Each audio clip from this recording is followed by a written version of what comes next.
So, good day everyone. For today's topic, it is about reproduction and heredity. And to begin with, let's answer first this question. So, how cells divide? In our previous discussion, we discussed about microbiology, microbes, and these microbes is divided into two. First one, we have a cellular organism or microbes, and the second one is cellular microbes or organism. And under this cellular organism, we have two. The first one is prokaryotic, and the second one is eukaryotic. And in this prokaryotic, okay, during cell division, usually it performs binary fission, okay, and typically it occurs in bacteria. Okay, bacteria is an example of prokaryotes. And during this binary fusion, the DNA, okay, replicates, then it attaches to the membrane, and then also part of this fusion is the cells elongates and splitting into two identical daughter cells from parent cells. Then it splits into two identical daughter cells. And for eukaryotic, okay, we have this cell division. The first one is mitosis, and in this process, it produces two identical diploid cells. Okay, diploid cells for growth, repair, and asexual reproduction. And for meiosis, okay, in this process, it produces four genetically unique haploid cells, and usually it is called gametes. Okay, gametes because those are cells for reproduction, for sexual reproduction. So it is in this illustration, this is a example of binary fusion. Okay, it starts with the parent cells, then and the second step or process, there's a replication of DNA that happens. Okay, segregation of DNA. Okay, and lastly, it splits into two identical daughter cells. And this in this right side, okay, so it's the actual illustration of how a bacterial cell divides.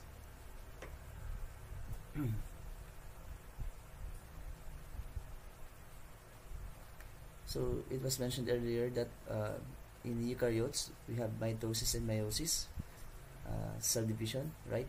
So in mitosis, it starts with the parent cell, then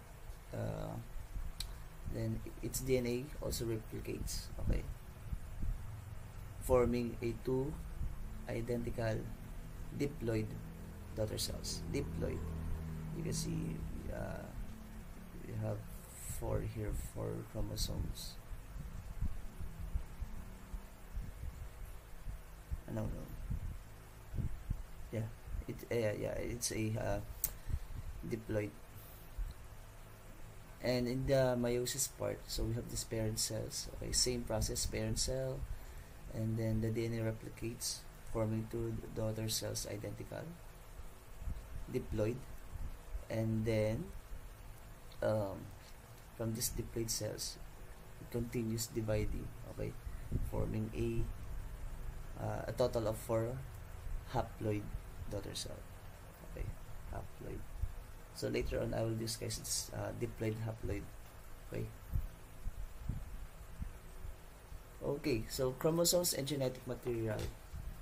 Since we're dealing with the DNA, so part of the DNA, we have these chromosomes, which it has the genetic material of the parent cell.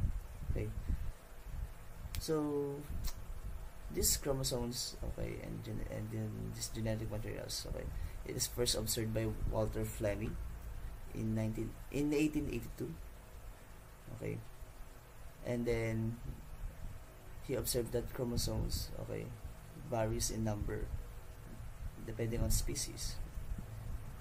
And please take note that the complexity of organism does not correlate with chromosomes number. Okay, having a large number of chromosomes doesn't mean that it has a complex structure. It is a complex organism. So here's an example of it. Okay, let's focus here. Okay, in vertebrates. Okay, so this column, you see that human has 46 total number of chromosomes. Okay, but the horse, okay, the horse has 64. You see, we all know that humans is the in the hierarchy of the evolution, okay, or it is the apex, right? And then, but its chromosome is only 46 compared to the horse, which is 64.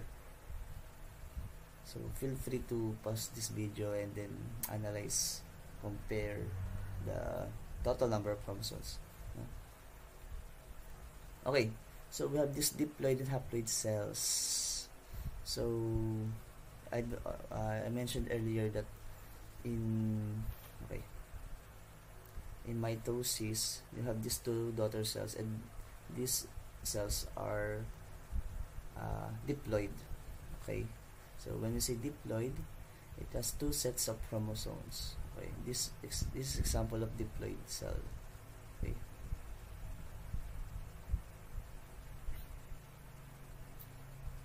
chromosome. Okay, there's a 3 pairs actually, 3 pairs.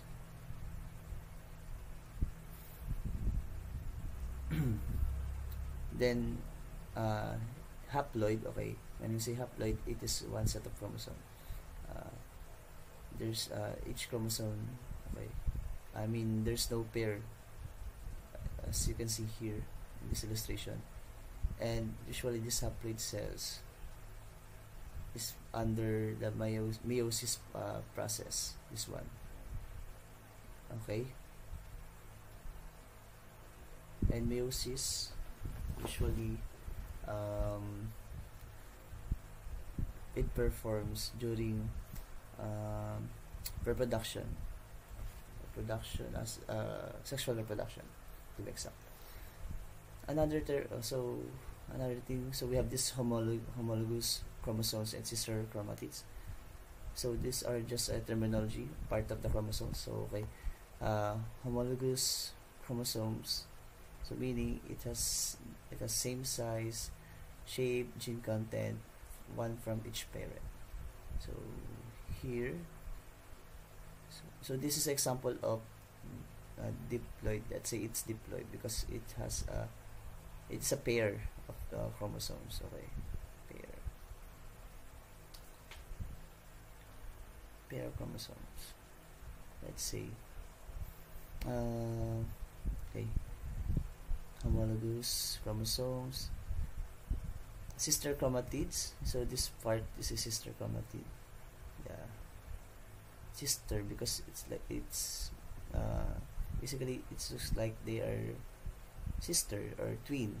Okay, so when we say sister chromatids, they are identical copies of the same chromosomes formed before cell division, joined at the centromere. So this one, this ball shape in the middle is called centromere. Okay, centromere. Okay, take note, centromere.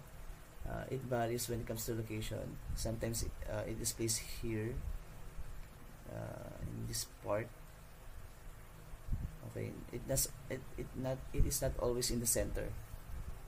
So in short, when we define centromere, it is something that a point where these chromosomes join together. Okay, it is a point. A structure. Okay.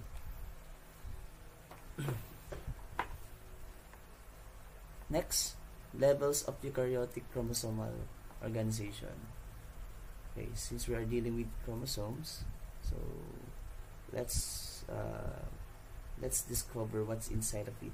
Okay, so it starts with nucleotides, then uh, then from the accumulation of nucleotides, it became the DNA, and then the DNA uh, it turns into shape of double helix. Okay, this one is in this image. Okay, this is a helix image.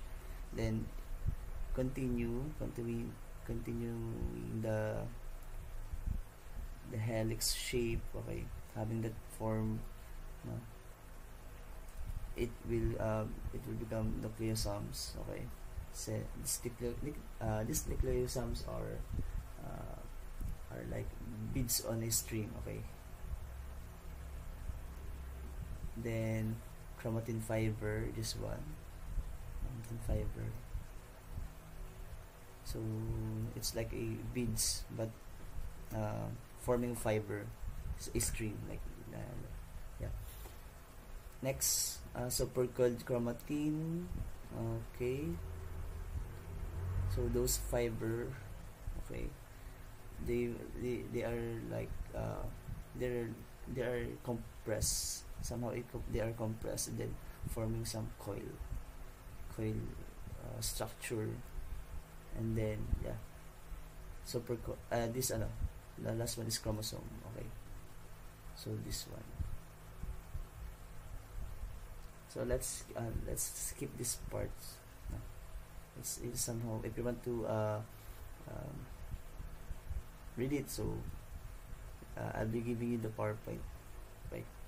But still, this is the general or the summary of it. Okay. So now, since you have the idea about reproduction, so let's proceed in the part of heredity or genetics. So offsprings acquire genes from parents by inheriting chromosomes. Okay, so in that process usually it is called heredity. Okay, so living organisms reproduce their own kind, and offspring usually resemble their parents. Okay, more than unrelated members of the same species. Okay, and that process is called heredity. Okay, passing the traits from your parents. Okay, that is part of reproduction.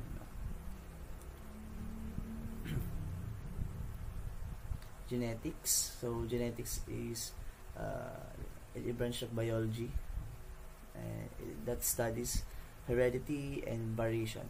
Okay, so in short, you need studying genetics. Okay, you're knowing how traits are passed from parents to offsprings, and how differences arise. Okay, how these traits, okay, is different from the other one. Okay, traits like freckles or eye colors are not passed on directly but through genes. Okay, when we say genes, it is the segments of DNA that carries the instructions for making proteins. Also, it determines the traits and functions of an organism. Yeah. These genes, you can see these genes in the DNA. Okay, it is part of DNA. Okay, so genome. Okay, when we say genome, it's the complete set of organisms' gene or genetic material, okay, including all of its DNA. Genome. Okay, DNA stores the information. Okay, and part of this under this heredity, there will be always a cell division, replication of DNA. Okay, which genes also, okay, it replicates. Okay, it replicates, and from this part, it is now passed from the parents, okay, to offspring through gametes. So these gametes are the reproductive cells, so sperm and egg cells.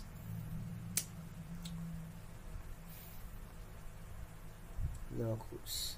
In eukaryotic cells, genes are organized on chromosomes in the nucleus, and each gene has a specific location called the locus.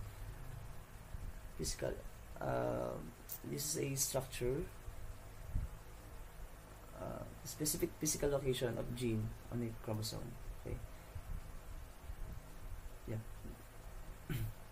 Location of the gene on the chromosome. Yeah, when we say locus. Okay. So in this illustration, so this is the locus. So this locus contains the traits, or the traits, or the genes.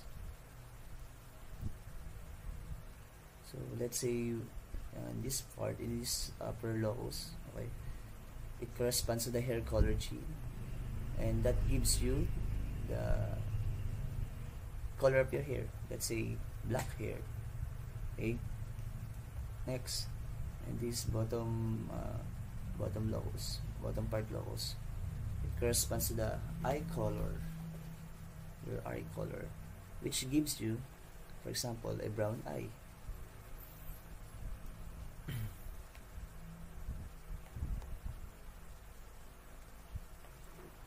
Okay. Alright. So to give you some idea, okay, asexual and sexual reproduction in terms of this heredity. For asexual reproduction, in terms of number of parents, for asexual reproduction you need only one, and for sexual reproduction you need two. As for the offspring similarity, usually in asexual reproduction it's genetically identical to the parent or cloned. However, in sexual reproduction, they are genetically unique, vary from both parents and siblings. So let's say your mother has a brown eye, your father has a black eye. So probably you will inherit you will inherit either the trait of your mother or your father. Okay. Next, genetic variation. Meaning, since it is asexual reproduction, so minimal. Okay, minimal. There's it is since it's like a cloning. You are cloning. So when it comes to the variation of genes,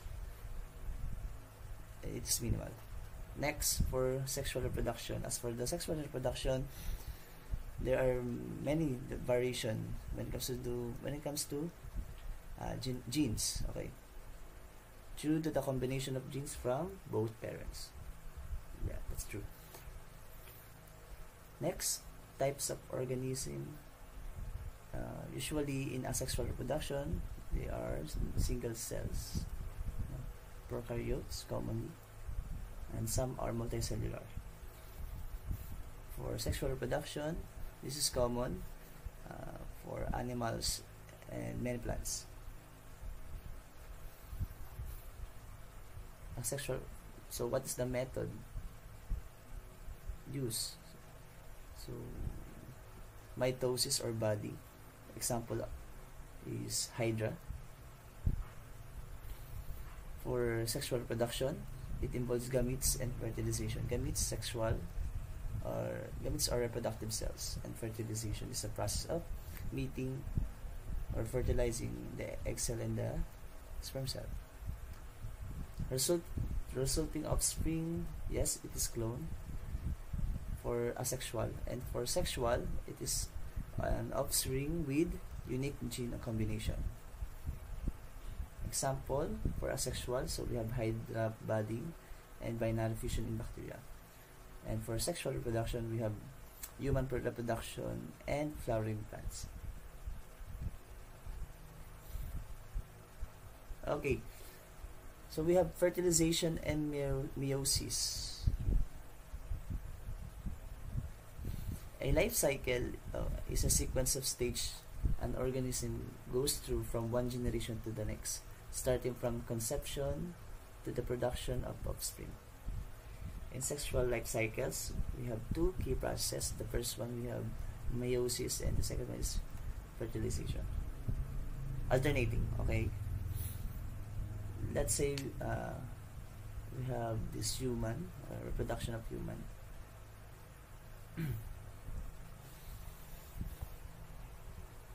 Let's use this diagram, this illustration.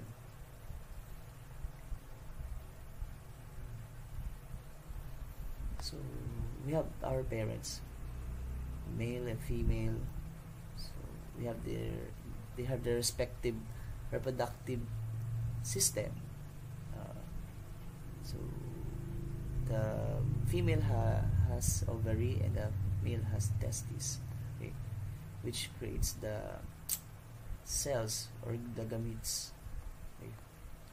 And when they perform sexual intercourse, okay, there will be before that okay, part of creating these gametes, there will be a meiosis process involved, okay. From diploid it become haploid, creating egg cell from the female and sperm cell from the male, and then fertilize.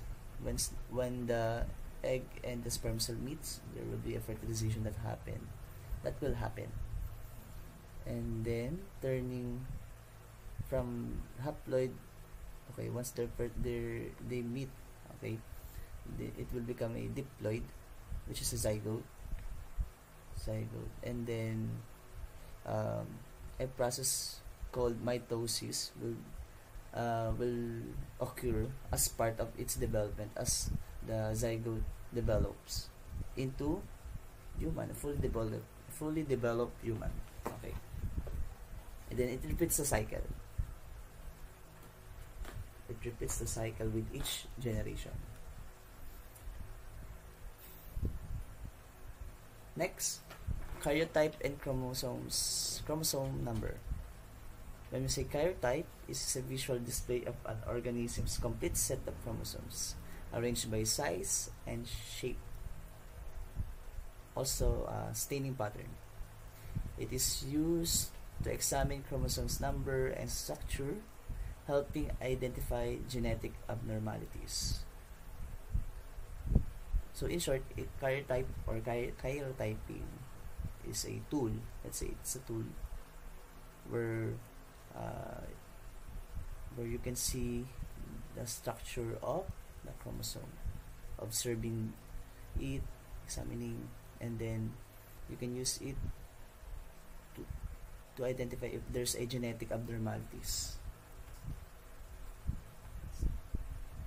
So this is the image of a normal chromosome, if a person having a normal chromosome.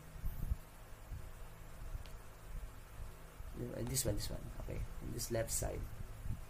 And then in this right side, it is a person with a Down syndrome, because if you're going to compare this chromosome 21 and this in the left side, in this chromosome in the right side, in this number 21, you can see that there's an excess chromosome, which is it is a part of genetic mutation, trisomy 21. When we say trisomy, it has 3 chromosomes. Later on, we will discuss that genetic mutation.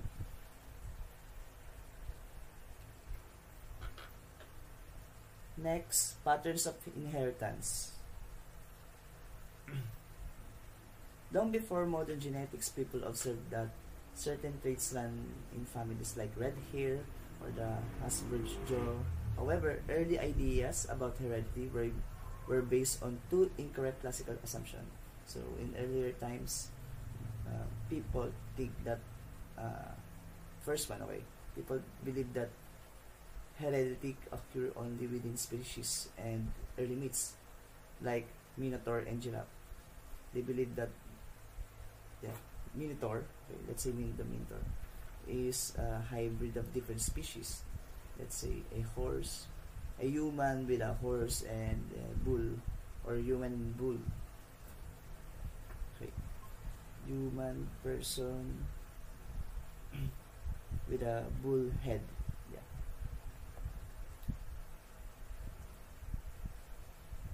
So that's that is the first classical assumption. Okay, the constancy of species. And by the Middle Ages, it became clear that that species like Minotaur cannot interbreed freely. Okay, that when you say interbreed freely,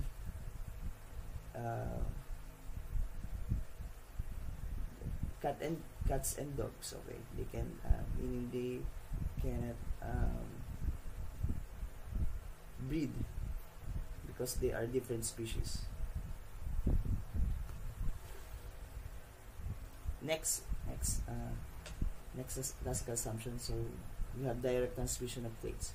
So when it comes to traits, they believe in blending inheritance. Meaning, let's say your mother has a short height, and your father is tall.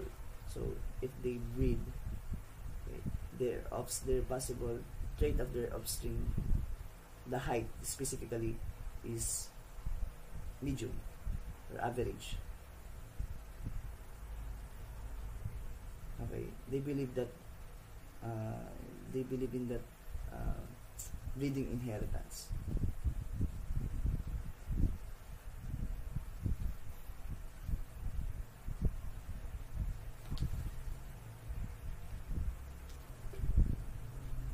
Then years pass, so we have this this person, Joseph Kuhlrauter. Okay, he challenged those classical assumptions, the direct transmission and the blending inheritance, by using or performing some experiment. And then from its discovery, okay, he said that traits could be masked in one generation and reappear in the next. Yes, that's it. That is true, which it contradicts the idea of the direct transmission. Meaning, when we say this, let's say your mother has a brown eye and your father has a black eye, okay, black colored eye. So if their offspring has a black colored eye, meaning that it is possible that the trait of the mother, which is having a brown colored eye, is being masked. And from that we have this term dominant and recessive. Dominant will be the black colored eye, and the recessive will be the brown colored eye.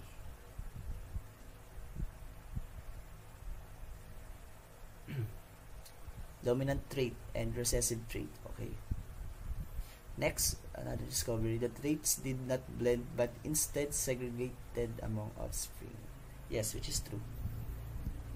The trait from the parents is still in the offspring. Possible it is still in the offspring. They're just being masked.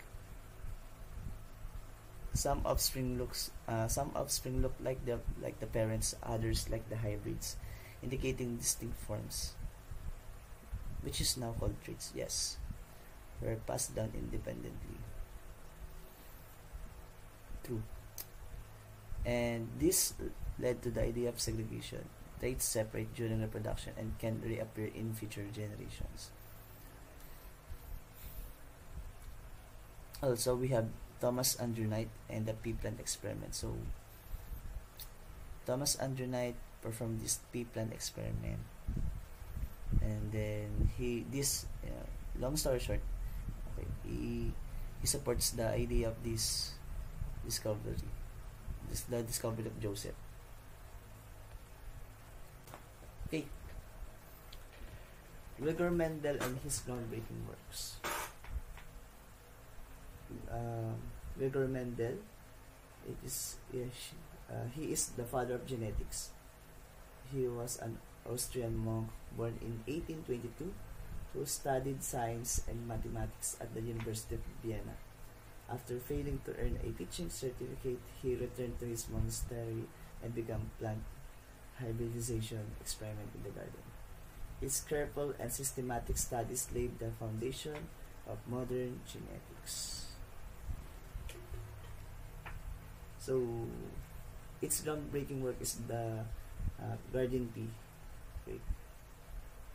Let's discuss how he performed this experiment.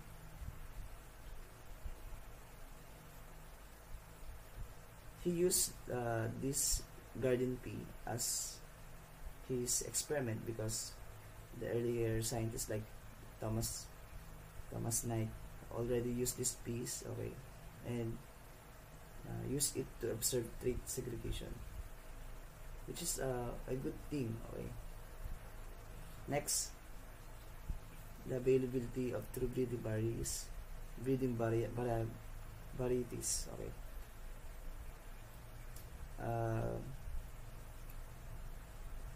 Peas, it is clearly evident that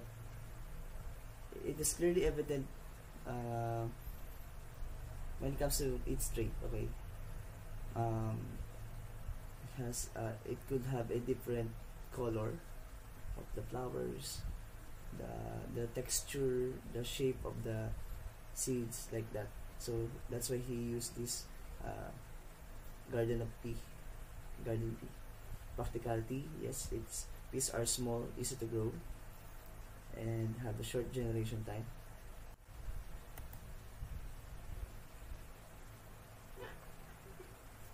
Next, control of fertilization. Peas can easily produce. It can produce by only self-fertilization or cross-fertilization.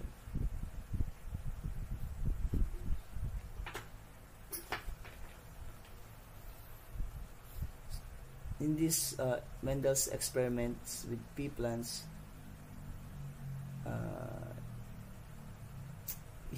he studied 7 pairs of contrasting traits. Okay, we have the color of the flower, seed color, okay, seed shape, bud color, bud shape, flower position, and plant height.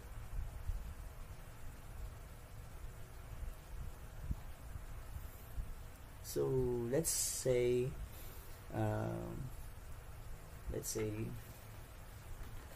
Mendel focused on the one trait of the flower, which is the color of the flower.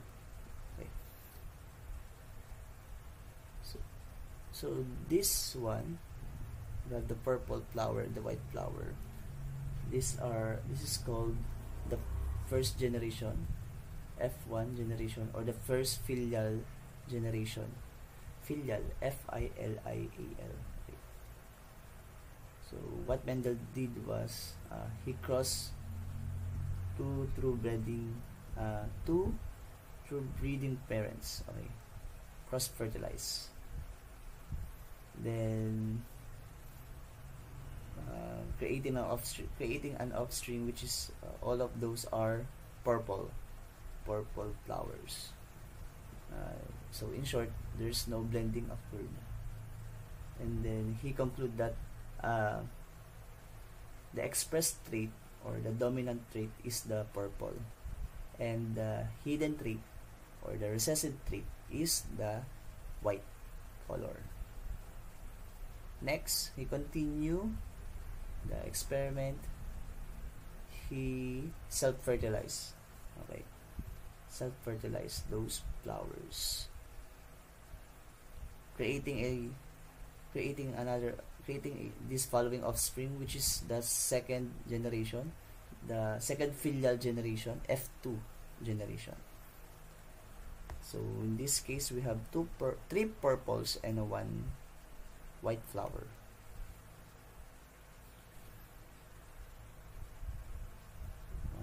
One white flower. So this white flower is the recessive trait. So finally, in first generation, from first generation, okay, up to second generation, there's a white flower occur, which is the recessive trait. Excuse me.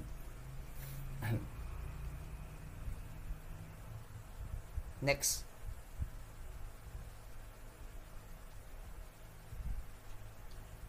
okay, Mendel further investigate how these second generation plants pass their traits to the third generation. Okay, so it's self-fertilized. Okay, so from that,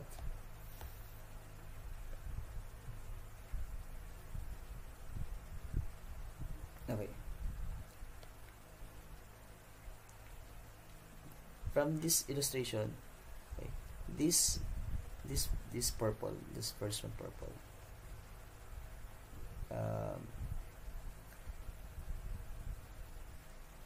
this is the true breeding dominant.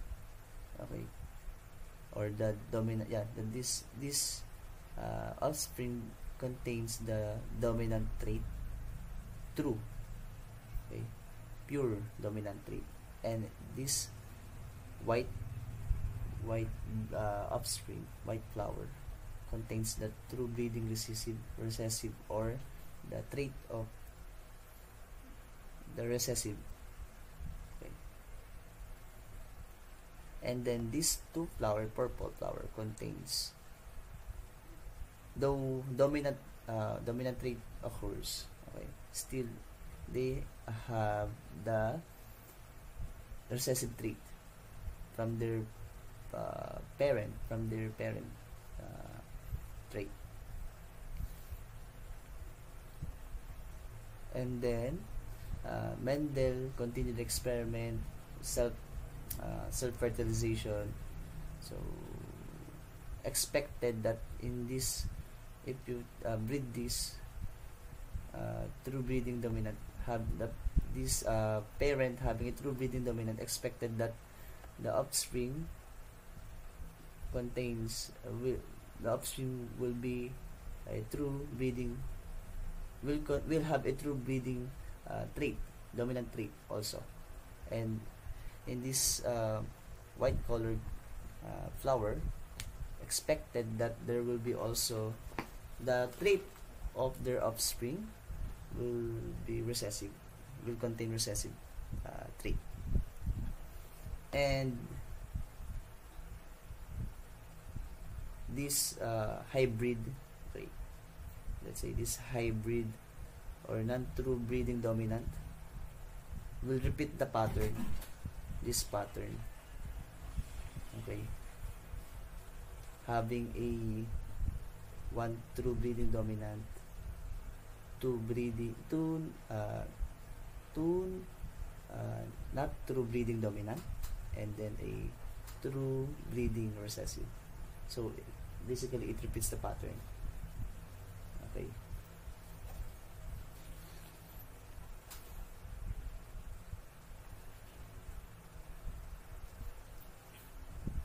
again, so the findings from this self-fertilizing second filial plants or second filial generation plants, um, there will be a one true breeding recessive. Okay, this one true breeding dominant, and then these two were not true breeding. Okay, or let's say they contain both dominant and recessive trait. Okay, it always repeats the pattern.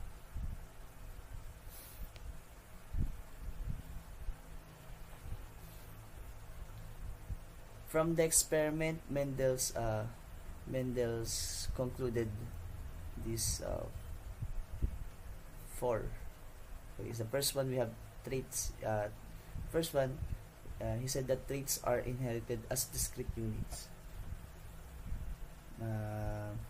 Let's say offspring did not show a blending of parental traits like purple plus white equals light purple. Okay. Again, based on its experiment, right? It started with the two parents. The first one, its trait is purple, and the second one, its trait is white. So having offspring from them will not result into light purple trait. Okay. Instead, their traits are inherited as a separate, distinct units. Meaning, it could be a purple or a white-colored offspring. There will be light purple. There will be a light-colored purple. Light purple-colored offspring. Next, recessive traits can be hidden but not lost, which is it is clearly evident on experiment that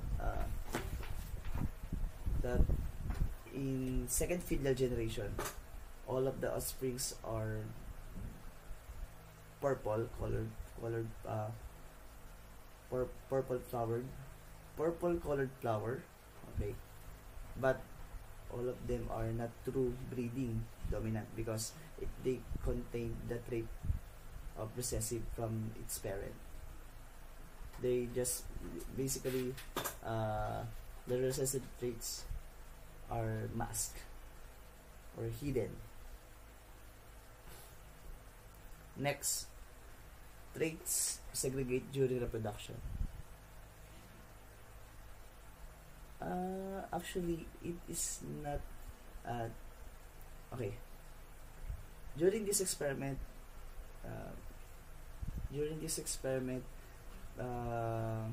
scientists didn't know about genes.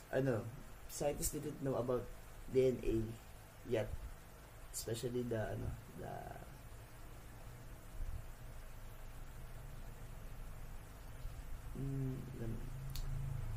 they didn't know the cell division. Okay, they just know about this heredity, these genes. So basically, they just presented, or this discovery supported the idea that cells divide, and that division, the traits also is splitted. Okay, it's separated also.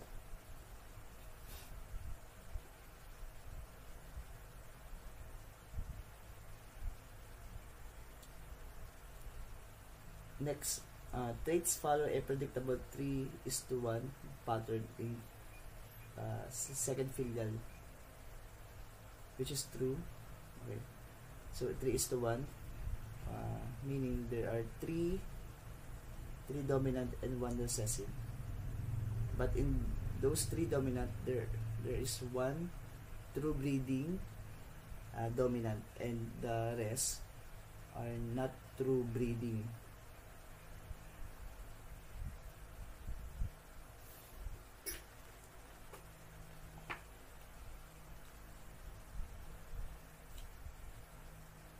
Gregor Mendel confirmed his model of heredity by using symbols and Punnett squares to predict and explain the result. So these Punnett square are a tool for you to, or yeah, it is a tool or illustration to easily analyze the passing of traits.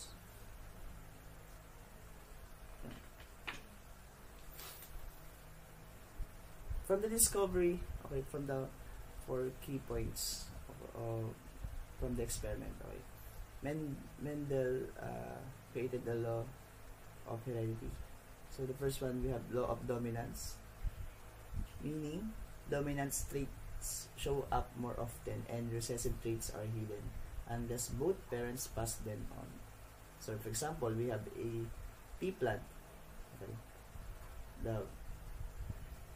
Let's say we have 2 parents. Okay, the first parent are having a tall structure of pea, and the second one is having a small structure plant.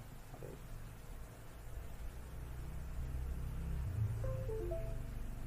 So possible that, let's say, the dominant here, possible that the dominant here is the tall trait and the recessive is the small trait. Okay.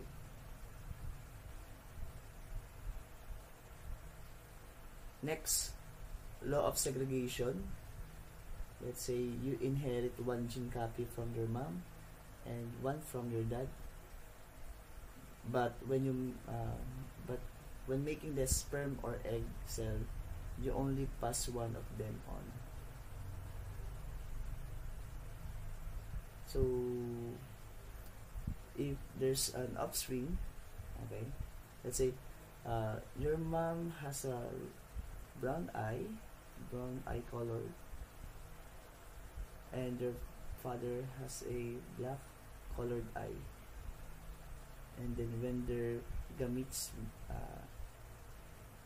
meets, okay, when the sperm and egg cell meets, forming having a fertilization, having a zygote, so one of the traits, it's either from your mom or your dad, will be passed on.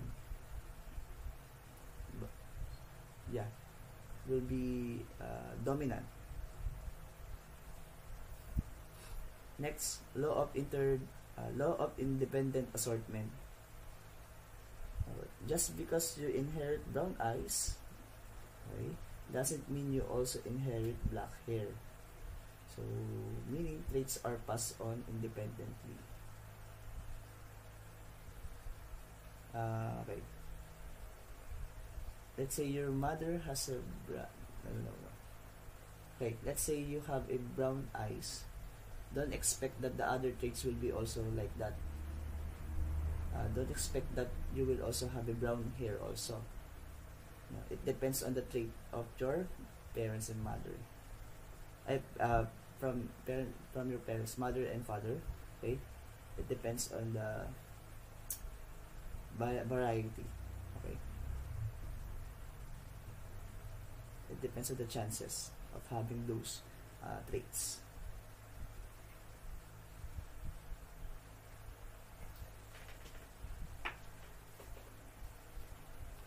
Okay, since we already discussed the heredity, okay, now let's proceed to this genetic variation and mutation. When we say mutation, it is a change in the DNA sequence of an organism, and we all know that DNA contains the instruction that tells the cells how to function and what traits to express, like eye color, height, or even resistance to disease. When a mutation occurs, it can change this instruction. Usually mutation, okay, it happens naturally or by external factors like radiation, chemicals, or viruses. While some mutations may go unnoticed, others can lead to significant changes in how the body works, which is true. Okay, some mutations are it looks like normal. Okay, let's say were dimples. Okay. They said that dimples are somehow it's more likely a genetic related thing stuff. Normally, a normal person does not have a dimple. They said that. Okay. So meaning from that idea, mutations are not always bad. In fact, they are the source of genetic variation, which is essential for evolution and adaptation in all living organisms.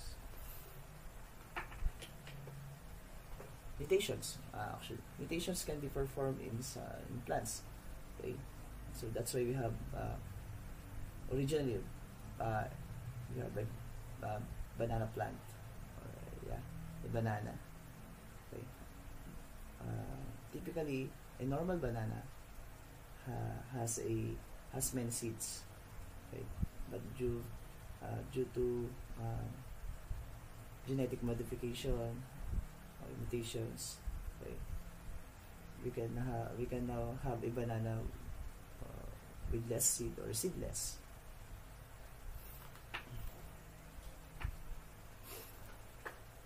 Okay, types of mutation. Mutation refers to a permanent change in the DNA sequence or chromosome structure of an organism. Based on structure, mutations are classified in two types. So we have gene mutation and chromosomal mutation. When we say gene mutation, it involves changes in the sequence of nucleotides within a gene. This usually affects a single gene and can occur in various ways.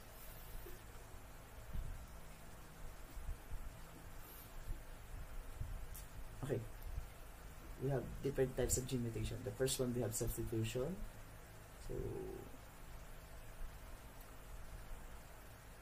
just to give you some context here, okay?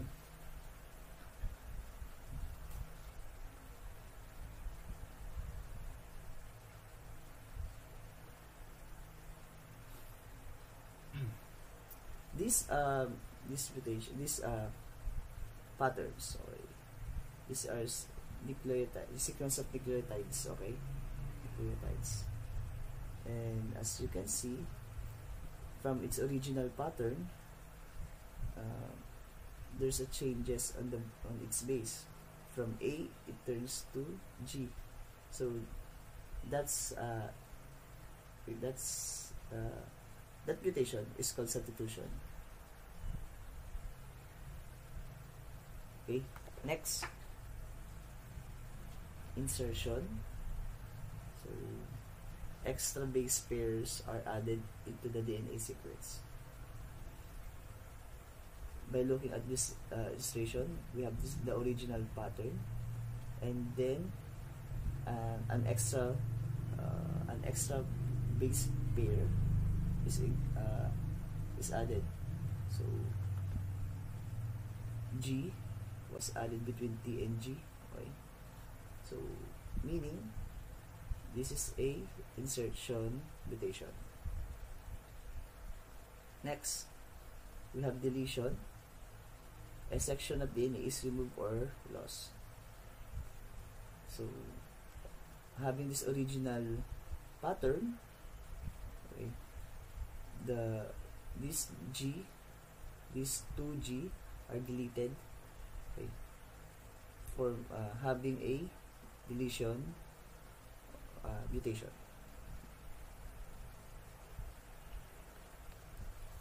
Frame shift mutation, it is caused by insertion or deletion, not in multiples of 3. It alters the reading frame of the gene, and it produces a completely different and often non-functional protein. Okay, for this example, consider the sentence. Okay, the fat cat sat. Okay, each word represents a codon. Okay, or it's a protein. See, if we deleted the first letter and parse the sentence in the same way, okay, doesn't make sense, right? Because we can so basically the whole structure, the meaning, the original meaning was modified and from that idea we cannot understand it, right? So it is somehow similar in the frame shift mutation. A similar error occurs at the DNA level, causing the codons to be parsed incorrectly. This usually generates proteins that are useless. Yun na yun. Useless. So, from this frame shifting mutation,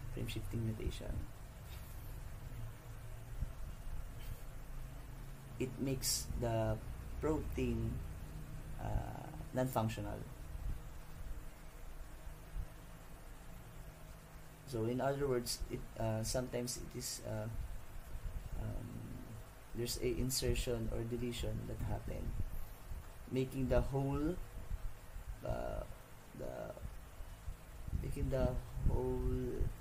protein, or making that particular protein non-functional or different.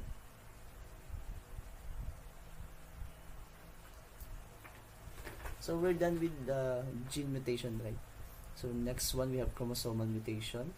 So in this chromosomal mutation, it involves changes in larger segments of DNA, often affecting intersections of chromosomes or the number of chromosomes. It is divided into two also, based on chromosome structure and the number of chromosomes. So the first one, chromosomal mutation, based on structure. So we have inversion. A part of the chromosome rotates 180 degrees and reinserts, or in short, the gene order is reversed. Remember the locus? This one, the locus. Okay. So we have this normal set of chromosome, and when there's a inversion mutation that happen, okay, you see the part of the chromosome rotates 180 degrees, okay, or the locus changes its position. Next,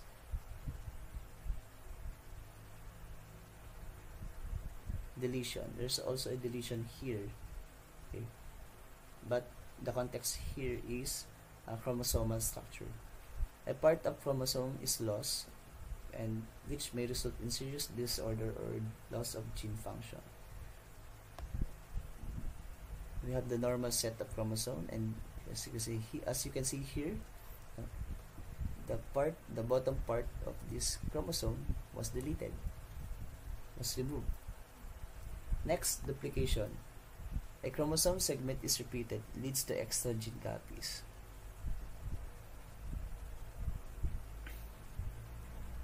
When you say duplication, it's not necessarily a chromosome is added. What it means here is it is elongated, or there's a, let's say, a locus added, which makes the chromosome elongated. So here's an example. So this is the normal set of chromosome, and this duplication, or in other term, it is called amplifications.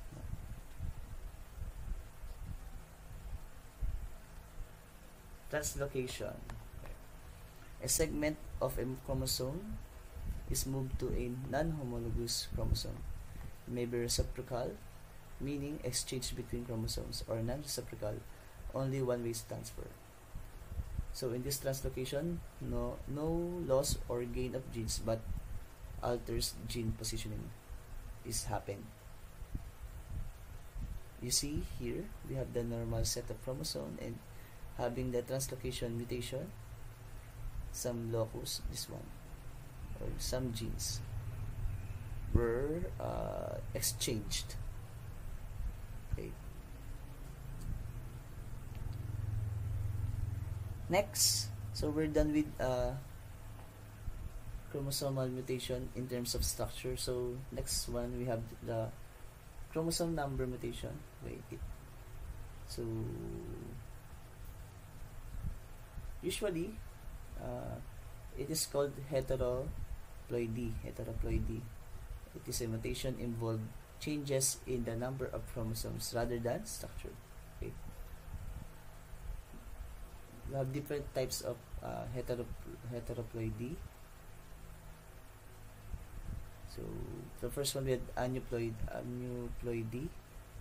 It involves the loss or gain of one or more chromosomes, but not the whole set. Usually caused by non-disjunction during meiosis or mitosis.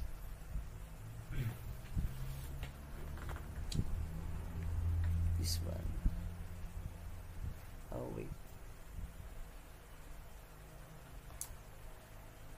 Under this aneuploidy, we have these two types. So hypoploidy, meaning it's loss of chromosomes. Monosomy, one chromosome is missing. Nolisomy, a pair of chromosomes is missing.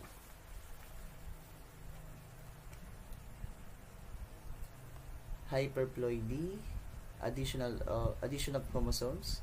Trisomy, one extra chromosome, and tetrasomy, two extra chromosomes.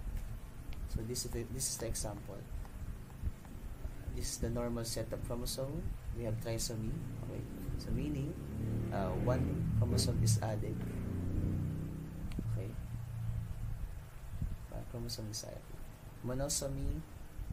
Okay, this one chromosome is missing.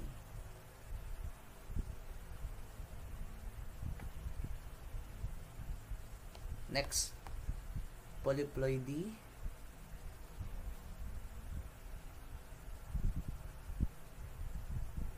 Okay, polyploidy. So when we say polyploidy, it involves whole set of chromosomes, not just parts. So organisms has more than two complete sets, in other words. So it is common in plants, which leads to gigantism, meaning having a larger cell, pollen, and organs. Also, it reduces the fertility in plants. Polyploidy, this one. So instead of modification in one chromosome or pair of chromosomes, so in polyploidy, a whole set of chromosomes is modified. So it's either added or removed.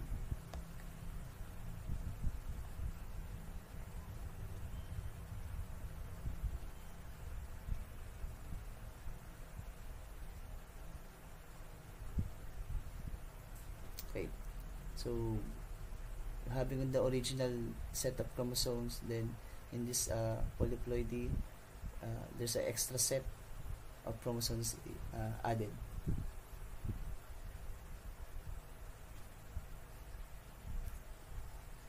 So that will be the end of our discussion. Okay. So thank you for attending this session. I hope that you learned something valuable lesson today. Thank you.